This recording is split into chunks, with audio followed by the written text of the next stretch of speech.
to the meeting of Wednesday, October 9th, 2024. We begin all of our meetings with a salute to the flag, and I would appreciate it if everyone would unmute and join me in the salute to the flag.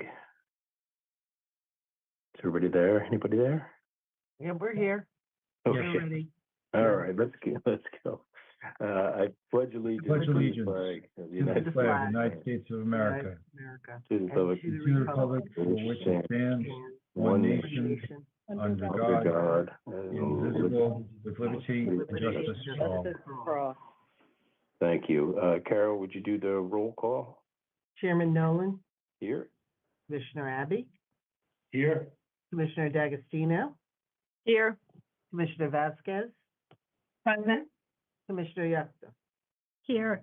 In addition, on the line, we have Executive Director to the MCIA, James Polis, William Brennan, our CFO, and I am Carol Berlin, General Counsel to the IA. Great, thank you. Now, would you proceed with the Sunshine Law statement? Certainly.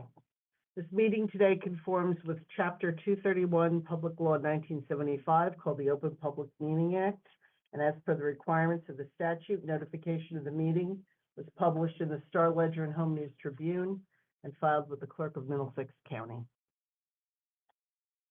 Thank you. All right, committee reports. James Polis, do we have any committee reports? Yes, Chairman, we have a meeting scheduled this coming week with OSC, one of the state agencies, to finalize the language in the recycling bid. Given the size of the bid, procedurally, it goes through the state for approval for language and the specifics of it. So we have a meeting to clarify a couple of things with them this week, and then hoping to get that out onto the street very shortly for our work for next year. Our recycling team has been doing well. The contractor, for the most part, has been doing well. A couple of hiccups this past week, but it went back out the next day to resolve them accordingly.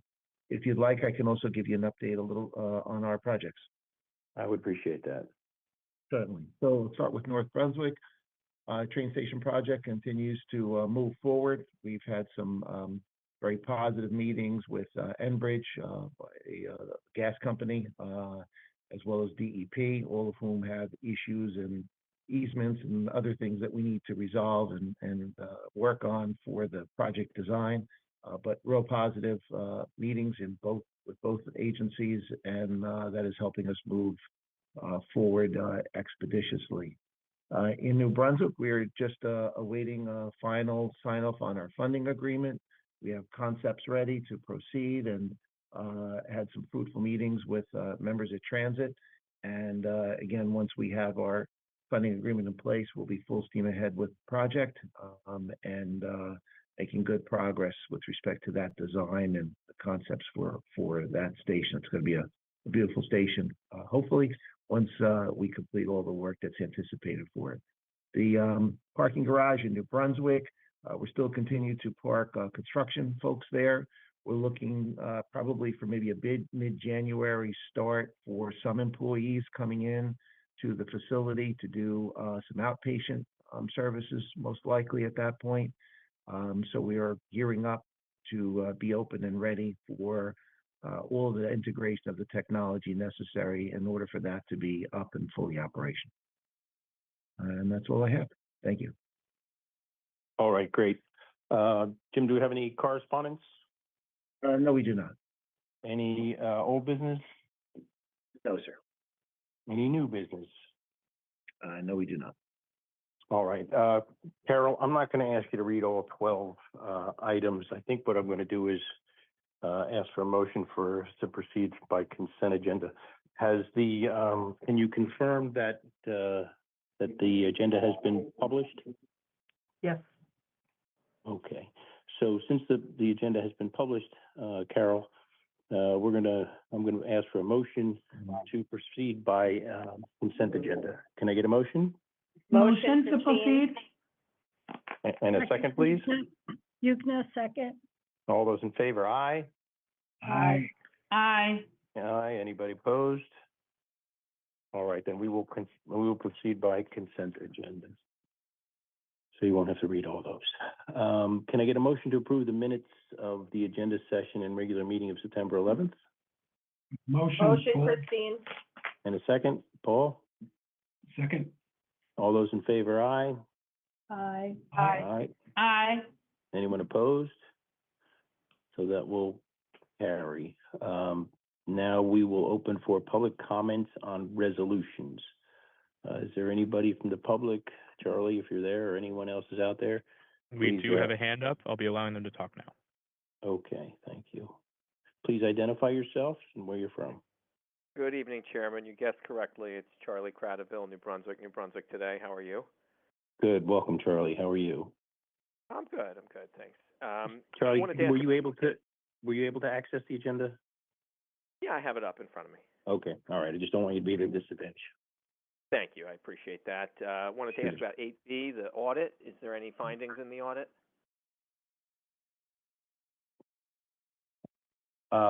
Bill Brennan? Good evening, Chairman. Good evening, Mr. Credible. I'm very proud to say that we have a unmodified opinion, no significant deficiencies or material weaknesses. There was one recommendation that it was very minor regarding better documentation on a process, but that was a very clean audit and it went very well.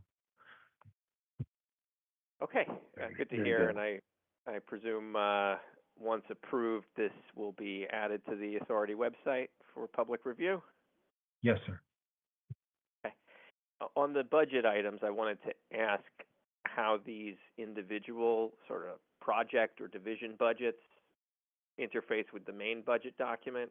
Just looking at your website now, I see just, one budget document per year. Are these documents going to be included in the overall budget, or will this be something I'd have to file an OPA request to see these individual budgets?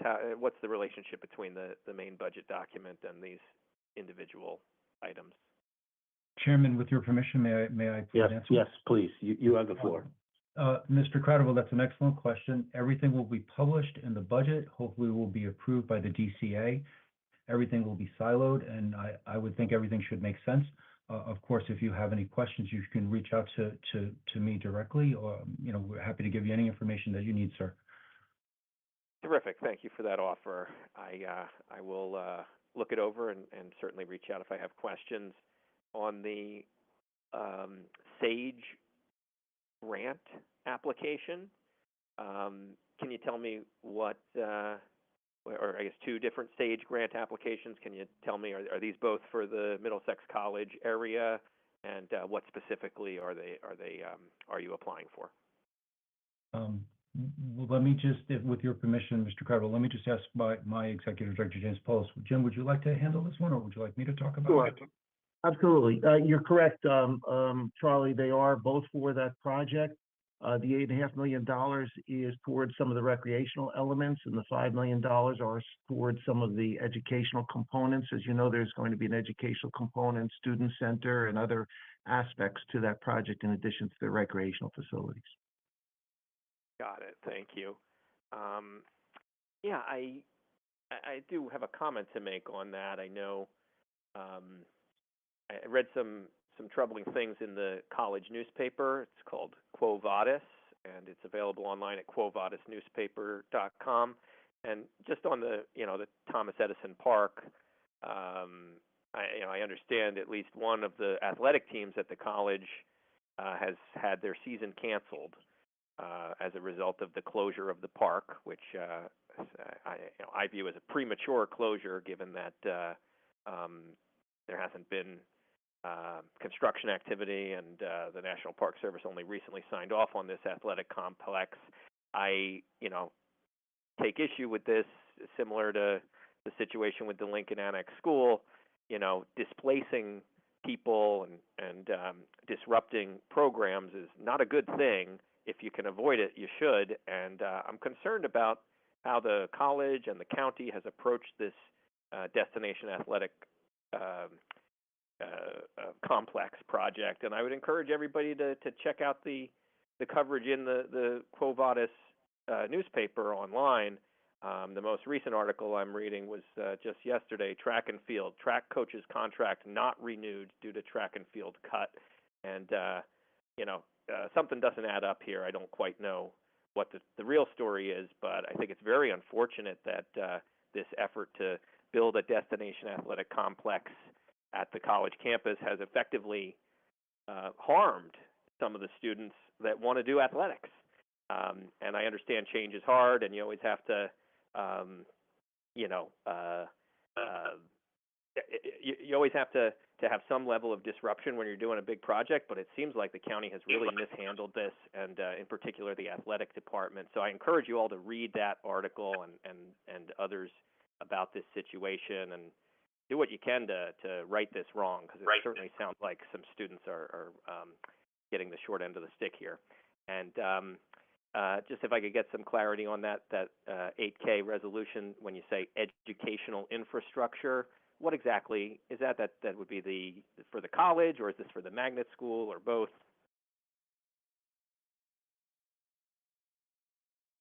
You're talking for the $5 million? Yes. Yeah.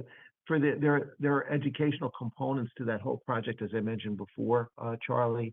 There's a new student center contemplated, some workforce elements. This all has to do with elements for the college. Okay, because I know there's a lot planned for that area, and it does also include a magnet school. But yeah, thank you. That's all I have on the resolution. Yeah, and I can't tell you that there isn't any specific allocation towards any of that other educational element as well, but this is specific. That grant specifically is for the educational components for the overall project. Thank you, sir. All right. Is there anybody else in the public that has questions about specific items, specific resolutions? Does anybody have their hand up? There are no hands. All right. If there are no hands, then we will continue. All right. So I'm going to ask for a motion to approve the resolutions. Can I get a motion? Motion, Yukna. And a second, please. Second, Tashi. All those in favor, aye. Aye. Aye. Anyone opposed? That will pass. Can I get a motion to approve vouchers? Motion, Christine. Second? Yukna. Paul? All those in favor, aye. Aye. Aye. Anyone opposed? That will pass. All right, Charlie, looks like we're going to come back to you for the public session, if you raise your hand. Hello again, Chairman, members of the board, Charlie Cradaville. Yeah, I wanted to ask if you can tell me what software you're using to conduct this meeting. I don't know the answer to that. I know we use something called Edge Pilot. If that's it, I think that's it. So Okay. that's what I got for you. I know All right. it's through Zoom, but it seems like Edge Pilot is something the county uses to facilitate it. I don't know exactly, but I know it's some combination of the two things. Got it. So you're like looking at a screen and you can see who's on the call? There's no video. Like I can click on participants and see if some people are identified and some, like yourself, are just phone numbers. Got it. Well, yeah, I mean, I've brought this up before. I feel like it would be better to have the meetings, with 21st century technology where we could see each other, and also just on this end of it, as a member of the public, it's unsurprising that I am the only person calling in and participating, because doing this over the telephone is not ideal. I think these days most of us have computers and mobile phones that can use apps, and if you would just simply provide a link, it would be easier for folks to join, and the experience would be better in that, just like you're able to see who all is on the call, and perhaps you can see who's speaking or who's muted. I would like to see that, and I think that ideally we'd just be using the same type of video conferencing software that we all use frequently. I know that surely, Chairman, you must know that the courts use Zoom. It's just like, I think a best practice, if you're going to have a remote meeting, to allow people to access it multiple ways. Of course, Zoom always does have that phone call-in option for people who can't join on the computer or don't have the equipment to do so. But it strikes me as, being in 2024 now, 4 years into the remote meetings, we're still, I'm still, talking on the phone, and you're not able to see me, and I'm not able to see you. And so I would encourage you to ask for a better solution so that we could have better participation. I feel like if you did that and you made the link prominent, you might get some more people actually tuning in and participating. If it's audio only and you have to use your telephone, and you have to, occupy your phone line, and some people even have to pay by the minute to use the phone, it's really not ideal for participation. And, this board does important things. Some of them are good things, and you should be shining a light on it. I think that, if you look at other boards around Middlesex County and beyond, you'll see that many of them actually broadcast live video of their meetings on like places like YouTube, and that way people who want to watch and not necessarily dial in can still see what's happening. So, what we try to do at New Brunswick today is the best we can here, and so we are broadcasting live on YouTube and Facebook right now. But I think it's something the board should really be doing is making it easy to access the meetings and easy to access the recordings of the meetings. Again, when I'm on the call and if my technology works, we do that at New Brunswick today. But really, folks should be able to go to the MCIA website and review the recent meeting recordings, and also join in a future meeting. It's something that's being done widely around New Jersey, and it just seems like this board in particular is behind the times. And maybe one day we can actually have an in-person component to the meeting too. And I would love to get to see you all in person at a board meeting one day. But yeah, I know we can do better than this. So whether it's Edge Pilot, Zoom, or whatever technology you choose to use, I hope that you will pursue a more inclusive and a more accessible method of meeting than doing this telephone dial-in. But that's all I had tonight. I appreciate you hearing me out. Thank you, Charlie. Always a pleasure to have you. Thank you for coming and participating. That is it. I think we don't have an executive session. Is that correct, Carol? That's correct. No need for an executive session.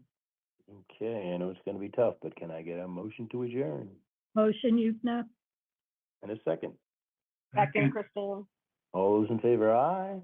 Aye. Aye, aye, aye. No opposition. Very good. Thank you, everyone. Have a good evening. Thank you. Good Good night, evening. everyone.